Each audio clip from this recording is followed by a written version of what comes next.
I know you went over just some of the new technologies that were being used or what you're hoping to use on the network. Are there any of the major front runners of what you would see would be the, I guess, potential number one focus at the moment? In which aspect? In the ticketing side or the I was thinking the energy side of things, like you mentioned, the hydrogen fuel cells. yeah, the ultimate aim would be to use hydrogen fuel cells. And there is Mm-hmm. abundant hydrogen produced in Alberta. And when you go into the electrolysis through water, I mean, Alberta is known as sunny Alberta, but you have Mm-hmm. abundant sunshine. So using solar power to create hydrogen through electrolysis is an ultimate production aim. Having trains, you're going to need to have train sheds, and you'd put the solar cells on the roof of the sheds and be able to produce your hydrogen right at the train storage yard. So that's the idea. The idea is to use hydrogen, do it that way. But there's still a lot of development that needs to go into hydrogen.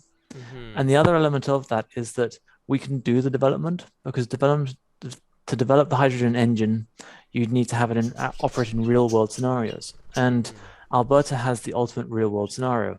I mean, we have 30-degree weather in the summer and we Mm-hmm. have minus 30-degree weather in the winter. Mm-hmm. So we can test it across all climate zones effectively.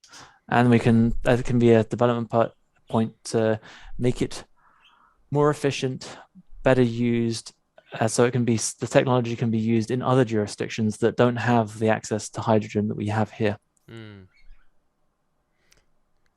Jeff, you got your hand up there.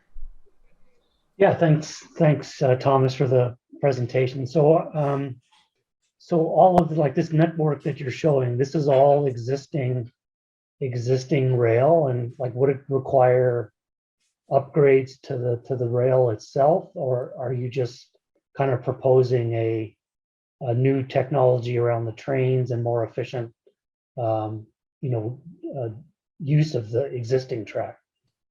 Just a more efficient use of the existing track. There is existing track to all of those locations, and the idea is not to we're not going to build new track. There is on the rail side of things, there's no point in trying to reinvent the wheel in terms of the infrastructure. So there is rolling stock available that is compatible with freight across North America. There's dozens of different transit operators from West Coast Express. They use freight compatible rolling stock. They use Bombardier bi-level passenger cars, and they use an MPI diesel locomotive. And then you've got Via Rail. They operate on freight lines. They use CFR compliant freight compatible rolling stock that's off the shelf. Their new rolling stock is out of Siemens, the new Ventura class, and Siemens Charger locomotives.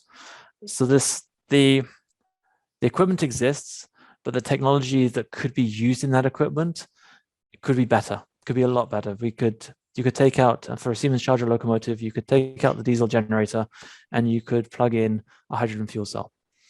The fact that it hasn't been done is because there really isn't a jurisdiction that has that ability to do it. I think Canadian Pacific is going to be the first mainline North American railroad to operate a hydrogen fuel cell locomotive in freight service when they start operating the one they've recently rebuilt a freight locomotive into hydrogen fuel cells, and they've had it there. It's going to be coming under test shortly. Right. So Very cool. just to follow up in terms of, there's lots of I guess ideas that are kind of out there in the media and other places. I mean, the so-called high speed trains, and various other kind of novel-ish type of technology, I guess. I mean, high speed is kind of done around the world, but it would require, I assume, totally different track and that infrastructure. So just maybe if you can compare your kind of proposal to some of the other options that are kind of out there. So high-speed rail would require dedicated infrastructure. They require like shallow curves and shallow gradients along right of way. So the most direct route So it mean buying out land and rebuilding a whole set of infrastructure, and also the trains, as in the reason why you use CFR compliant freight compatible rolling stock is because in North America, there's a requirement for 800,000 pounds static end loading. A lot of the systems that you'll see and probably have ridden in Europe and Asia, the high-speed trains have a static end loading of about 300,000 pounds. So there's orders of magnitude difference in rolling stock across the world. So you can't, I've heard people think, oh yeah, well you could take a European style train. Actually, you can't do that. The crashworthiness rating of a lot of general mainline passenger rail equipment in Europe is in the order of 160 to 200,000 pounds static end loading. So you'd have to build dedicated lines. There is a lot of equipment already in use in North America, but we can have the European style technology in North American equipment. And that's something that's why my thought is like, I don't want to reinvent the wheel. The technology exists in Europe. We've just got to use that technology efficiently in North America. And the best way is to just put it into CFR compliant freight compatible rolling stock and then start using it in North America. We're not going to be able to change the regulations and like have freight compatible equipment. Or the other alternative is to build dedicated infrastructure. But we already have the infrastructure. The infrastructure already exists. North America, majority of Canada, was built on the railroad. Calgary, Alberta, a lot of the prairies wouldn't exist without the railroad. The railroad came first, and it's there. It exists. I got and thank you for the detailed analysis there. I do have a question just from Ty in chat there, asking what frequency would you recommend or would you foresee between the Edmonton to Calgary corridor specifically? There's 2 points of argument for frequency. As long as you're reliable and somebody knows the train is going to be there when you say it's going to be there and you don't have delays, in some aspects that's reliable and efficient enough, because in the far-flung reaches, you're looking for reliability. In a city, you have the expectation of, I want to just get to a station and have a train. And regional rail kind of has to fit somewhere in between. There are certain times when people need to travel, and there are certain times when people don't need to travel, and that's notified by having the concept of a peak periods. So when a lot of people need to travel to work, so there's a peak period of even transit trains up to 9 o'clock. But then after 9 o'clock, the times like disappear. It goes from 2 minutes or 5 minutes between trains to 10 to 15 minutes between trains.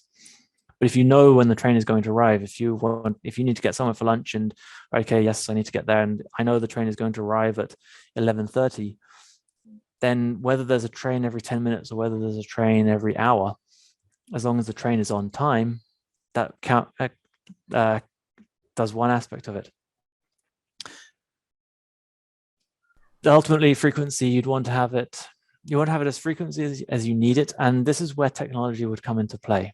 As I said, when you talk about e-ticketing and the contactless payment using the contactless cards, you can gauge when people are going to travel. And so you can use the data to actually create your own timetable.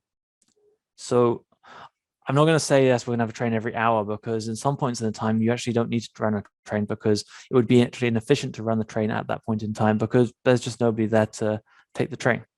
So this is where the data in the contactless payments and using something similar to the Oyster card becomes beneficial, because then when everybody taps in and taps out, you know exactly where people are coming from, what time they're traveling, and you can then create your timetable using that concept. And so if there's a lot of people that travel at 10:30, you have a peak demand, let's say between 10:15 and 10:35, you're then going to go, okay, you know what? I'm going to have a train that's about 10:30. Because the person who's leaving at 10:35, okay, if they're 5 minutes early for where their destination, that's not really an issue. But you're also catching everybody so that, okay, yeah, so you're using that. And so you may have those periods. There's a lot of, it becomes a complicated discussion because it involves two different aspects. So you need to know when people are traveling.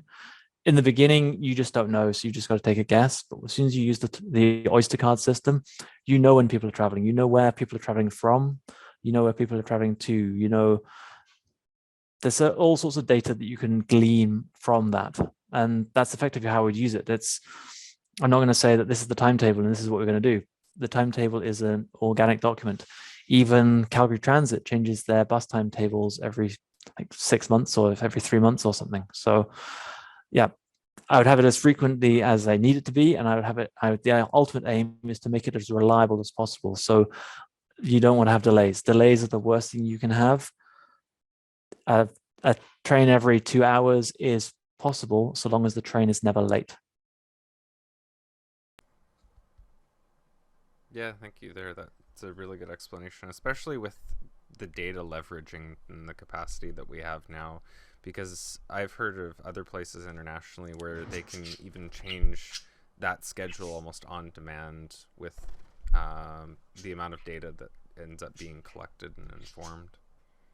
There's a ton of data. That's, as I said, when you use an Oyster card type system, the data is phenomenal. You've got hundreds of millions of people use the London Underground, and they have just awesome amount of data.